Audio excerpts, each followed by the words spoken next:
mostrar que eram homens, né? Eles passam a dizer palavras, né, agressivas para com as mulheres, quando elas passavam perto deles, e o mais, eles se tornam pessoas muito violentas, brigões mesmo. Eles ficam tão violentos que eles passam a ser chamados dos cãezinhos de Tamarã. Os cãezinhos de Tamarã. Os diabinhos de Tamarã. E aí eles ficam respeitados não só na cidade, como na redondeza. Na região. Ali ao redor daquela cidade, né? Os cãezinhos de Tamarã ficam famosos. E, logicamente, não sendo afeminados, e tendo essas atitudes, os hábitos que eram comuns aos machos daquela cidade, os comentários maldosos, né, especialmente feitos pela fofoqueira da cidade, que toda cidadezinha tinha sua fofoqueira mol. É verdade. Né, aquela que bastava contar para ela para todo mundo saber. No caso de Tamarã, era a dona Zefinha Língua Solta. O nome já dizia tudo, né? Zefinha é aquela que depois do almoço que arrumou a casa tinha que ir para a porta da rua. Isso. Para as últimas notícias do dia. As últimas notícias, né? As notícias mais quentes do dia. Era jornalista. Zefinha News. Dona Zefinha News. E eles tinham, né, a cidade tinha o nome da Dona Zefinha. Então, logicamente, que se comportando como os machões da cidade, aqueles boatos se dissipam, né? Porque o que se esperava de um homem macho, eles estavam fazendo. Sim. Como eles não eram afeminados, eram viris, os comentários acabaram, assim. Ao contrário, né, eles viram uma referência de machos para aquela cidade. Só que o tempo vai passando, né? E eles crescem. Só que, na verdade, eles são gays. Eles Sim. são gays, na verdade. E o que vai acontecer? Por esse episódio, por esse comportamento deles naquela cidadezinha, eles vão se tornar gays enrustidos. Gays enrustidos. Então, o que acontece? Eles vão... O livro, então, se desenvolve para... o leitor observando tudo que eles vão fazer para esconder a sua condição de pessoa gay. Tá? Então, eles se tornam pessoas dissimuladas, mentirosas, capazes de tudo, até mesmo de matar, para esconder as suas condições. O que não é difícil de se encontrar, né? A gente conhece aquelas pessoas que se escondem, né? Não revelam efetivamente a sua sexualidade. Então, o desenrolar do livro é tudo que eles vão fazer para esconder essa condição gay e o final de cada um deles, né? Vai acontecer com cada um. 3 dos ricos saem, das famílias tradicionais, saem da cidadezinha, vão estudar, tem um que é de família pobre, fica lá na cidade. Eles saem de Tamarã, mas Itamarã não sai deles. Por mais que eles vão até mesmo para a capital, eles não conseguem se desvincular daquela cidade e dos seus valores. Então, essa é a essência, assim, do livro. É importante adquirir o livro, ler o livro para saber exatamente que fim ou que início, depois de Tamarã, esses jovens tomaram. Professor, eu observo que ainda nos dias de hoje tem muitos jovens que hoje já não são mais jovens, que ainda é o que a gente diz que popularmente diz que a pessoa ainda não se revelou, não apresentou ainda, não se assumiu, não se assumiu, não colocou ainda a sua sexualidade para que as outras pessoas. Ainda tem muito disso, a gente observa isso. Ah, sim, muita gente. Apesar de termos avançado, né, houve efetivamente alguns avanços em relação à questão gay, à questão homossexual, ainda há muita discriminação e muito preconceito. E isso faz com que as pessoas se escondam. E aí eu quero chamar a atenção aqui, porque são 2 processos, né, eu entendo assim. O primeiro processo é o de se reconhecer como uma pessoa gay. Sim. As pessoas às vezes consomem. Fulano, né, se referindo a um determinado homossexual, uma lésbica, diz assim, fulano se assumiu. No meu entender, isso é equivocado. Ninguém pode assumir o que já é, não é? Ele já é. Isso aí é a pessoa se reconhecer como tal, que é um processo interno dela, não é? Ela se reconhece.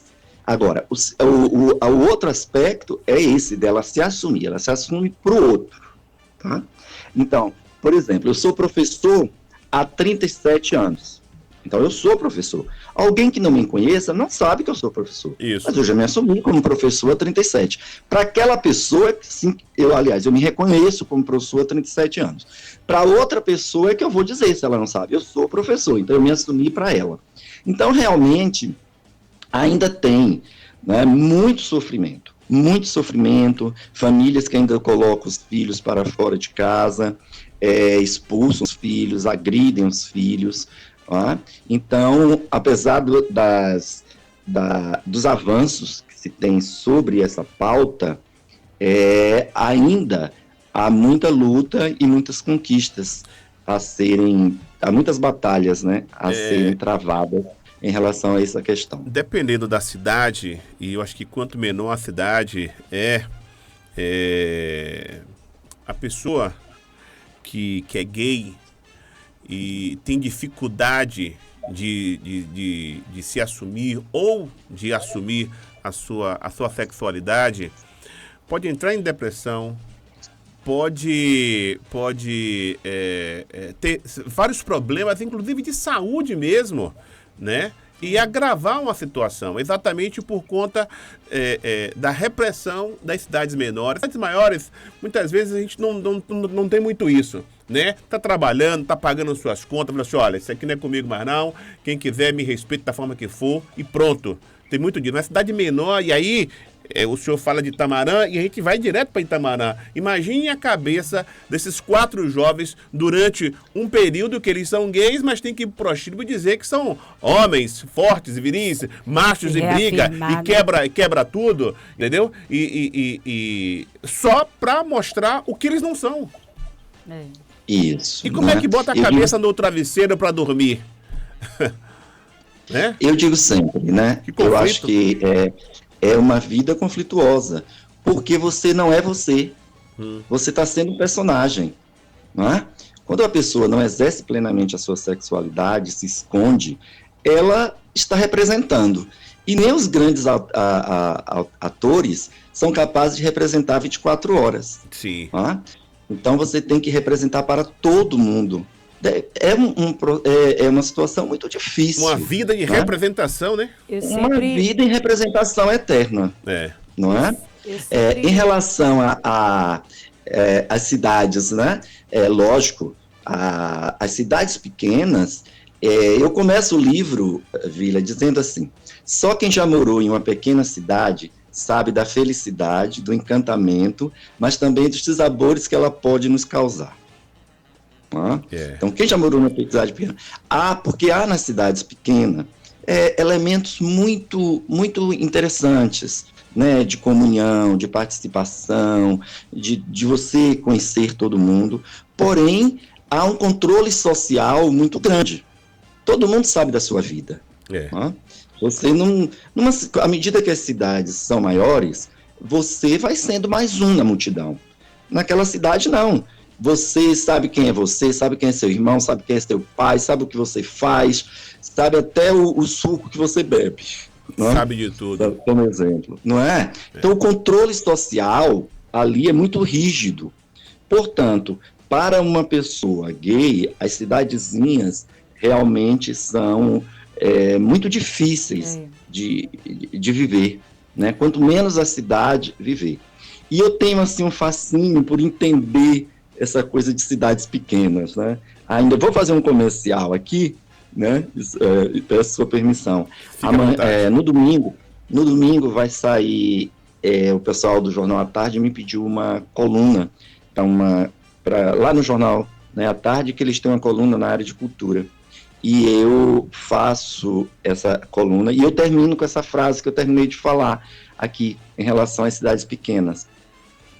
porque e tenho esse fascínio por comportamento de cidade pequena, porque eu morei em 3, então eu conheço muito bem o que é viver em uma cidadezinha pequena, e por os meninos gays, esses adolescentes e crianças, meninos, né? Porque a criança não tem maldade, a criança é outra, né? Quando começa ali a pré-adolescência que a maldade humana chega para eles.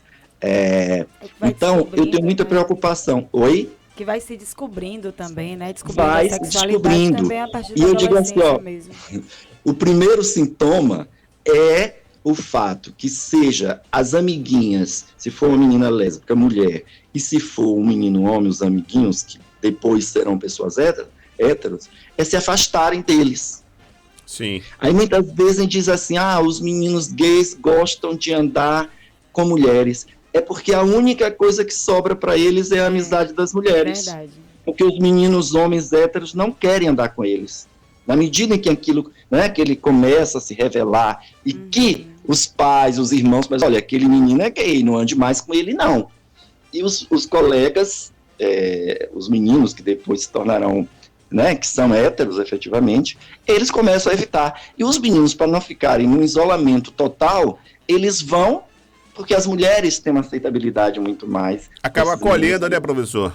Acaba acolhendo. Então não é que os meninos gays gostem só de viver com mulher, é uma circunstância, é uma obrigatoriedade, porque senão eles vão viver sozinhos. Mesmo os outros meninos gays têm receio de andar, porque muitas vezes o outro é mais discretinho e o outro é mais afeminado. Se ele andar, vai ser um motivo para dizer, você também é. Então ele também se recusa a andar. Então é muito difícil, porque se a adolescência já é uma fase difícil para qualquer pessoa, agora você imagine você não fazendo parte do padrão de heterossexualidade estabelecido. Se torna ainda muito mais difícil. Verdade. E principalmente com as Zefinhas que tem por aí para espalhar, para jogar na boca de Matilde. As Zefinhas views. Jogar na boca da dona Zefinha língua solta. Exatamente, exatamente. Professor, semana passada foi o lançamento do seu livro, né? Foi lá em Buerarema, isso? Foi em Buerarema. Porque eu sou, repare as minhas identificações. Na minha carteira de identidade, eu sou filho de Canavieiras, né? Sim. Porque, na verdade, eu sou filho de pau-brasil, que naquele momento pertencia a Canavieiras. Então, na hora de me registrar, botaram só Canavieiras. Mas eu vim para Buerarema aos 14 anos e criei laços de efetividade. Eu digo que eu sou um filho adotado de Buerarema, né? E a adoção, no meu entender, é um gesto extremo de amor, e eu adotei Buerarema, Buerarema me adotou. E tenho um carinho imenso pela cidade. Não que eu não tenha para o pau-brasil, trago de lá lembranças muito boas, especialmente da minha fase de juventude, de criança. Eu saí de lá com 14 anos, mas foi em Buerarema que eu me formei. Quanto pessoa, né, as grandes amizades. Eu digo sempre, plagiando o Gil, que Buerarema me deu a régua e o compasso. O resto eu fui adiante. Então nós lançamos lá na Casa de Cultura Jonas, lá, que é hoje um espaço assim, que tem, né, feito muito pela cultura, não só de Buerarema como regional. Eu digo sempre que é um espaço de acolhimento e mesmo de aconchego para com todos aqueles que gostam e vivem a arte e a cultura. Então lançamos lá na Casa de Pilar, na Casa de Cultura Jonas e Pilar, o livro com a presença, e lá como, né, Buerarema, essa cidade que tanto gosta de arte e de cultura, teve representação teatral envolvida na apresentação, foi bem interessante. Maravilha.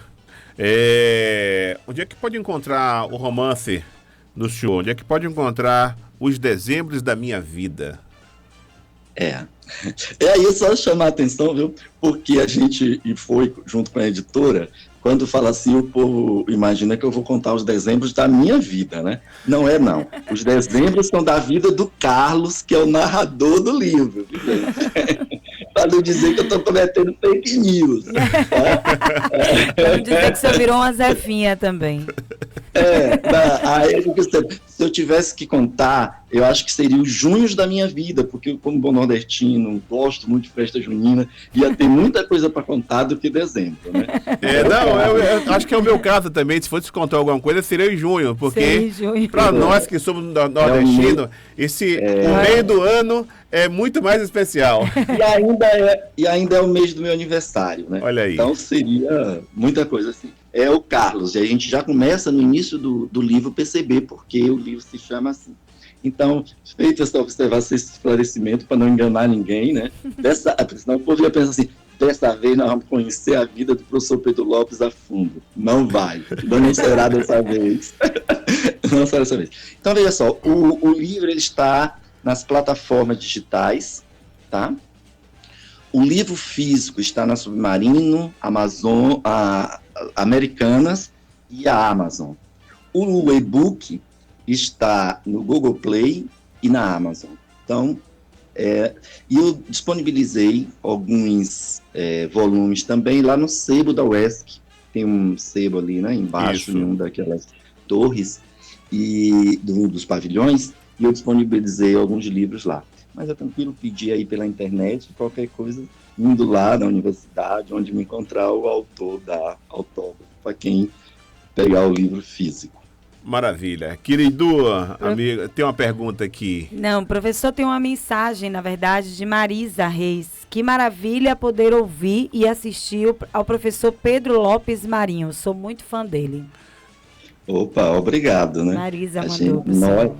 Marisa Reis. Isso. Eu que fico lisonjeado por essa... O livro tem tido, assim, por essa deferência aí da Marisa. E o livro tem tido, assim, né? As pessoas leem e fazem comentário, eu recebo muitas respostas, e até então positiva, né? Os reikes ainda não chegaram, mas eu estou preparado para isso. Mas se prepare para os reikes, sempre tem. Esse tema é espinhoso, né? E tem algumas questões... É um tema delicado, né? Realmente, e algumas passagens no livro... Infelizmente, mas não deveria ser, né? Mais uma altura dessa. Mas eu acho importante, né? Que um momento que a gente está vivendo, porque as histórias sempre foram contadas, a história do negro, as histórias dos deficientes, as histórias dos gays, sempre foram contadas pela heterossexualidade. Com certeza. E eu acho que a gente está vivendo um momento muito histórias importante. Dos negros, isso mesmo. Isso. Está sendo contada pelos negros. Não há aqui nenhuma barreira de que um homem ou uma mulher branca, cis, não possa escrever sobre negro. Agora, também os negros têm que dar sua versão sobre a história. Claro, exatamente. Assim, eles têm que dar sua versão sobre a história, assim como os deficientes têm que dar, assim como a mulher. Tem propriedade, né? As falas de mulher, só homens brancos escrevem. E na literatura tem muito disso, tem muito dessa discriminação com todas as minorias. Se a gente pegar os nossos clássicos, né, da literatura brasileira, a gente só ouve falar uma mulher, Raquel de Queiroz. Qual a outra? Exatamente. Não é? Sempre foi assim. Era não é? Os grandes, que são maravilhosos, vivendo questionando aqui a qualidade do Machado de Assis, né, do José de Alencar, de nada disso. Mas você só tem uma mulher. Ainda bem, uma mulher ainda nordestina, ainda bem, né? Tá bem. Uma mulher nordestina, não é? Mas é muito pouco para aquele universo tão grande de homens, não é? Então, assim, eu acho que esse momento está sendo um momento bem interessante nesse sentido, né? De que as minorias, elas próprias estão escrevendo sobre os seus temas, sobre aquilo que elas conhecem e suas vivências. É o que a gente fala sobre lugar de fala, né? Lugar de fala. Não que outro não possa fazer. Eu não sou contra nenhum tipo de barreira. Não é? Eu não sou contra que uma pessoa hétero pode escrever sobre as questões da comunidade LGBTQIA+. Nenhum problema. Agora, tem que se dar o espaço para também alguém da comunidade, inclusive até para fazer o confronto de ideias e de opiniões, não é? Verdade. Então, eu acho que a gente está vivendo um momento assim, bem interessante nesse sentido, né? Que as pessoas estão conhecendo o outro lado da história. Apesar de estar com um país muito dividido, viu? Sim, né? A gente está com um país bastante dividido, mas termina sendo importante esse momento nesse sentido, né? Das pessoas que sempre ficaram caladas, agora terem voz e escrever suas ideias, seus pensamentos. Verdade. Forte abraço, meu amigo. Parabéns por mais uma obra e sucesso, hein? Eu é que agradeço, né? Mais uma vez, né? Você lembrou aí que eu já estive aí anos atrás, em uma outra dimensão política. Isso. Né? Enfim. Mas a vida é esse conjunto, né? De ações. Né? E mais uma vez agradecer a você e aos ouvintes pela oportunidade. Muito obrigado e bom dia. Forte abraço. Bati um papo aí com o professor, escritor, economista, professor Pedro Lopes, que lançou Os Dezembros da Minha Vida, e vale muito a pena, tá bom? A gente vai estar com essa entrevista na nossa página, vai estar lá no nosso site com várias informações, inclusive de onde você, de que forma você pode adquirir o book do professor, esse romance, né? Pode adquirir de maneira física também, na Amazon, nos canais que o professor falou há pouco pra gente, tá bom? Apoio, Neto, vamos pro apoio? A gente retorna em seguida com mais notícias, mais informações aqui no Tabuleiro. Estamos apresentando o Tabuleiro. Jornalismo Verdade.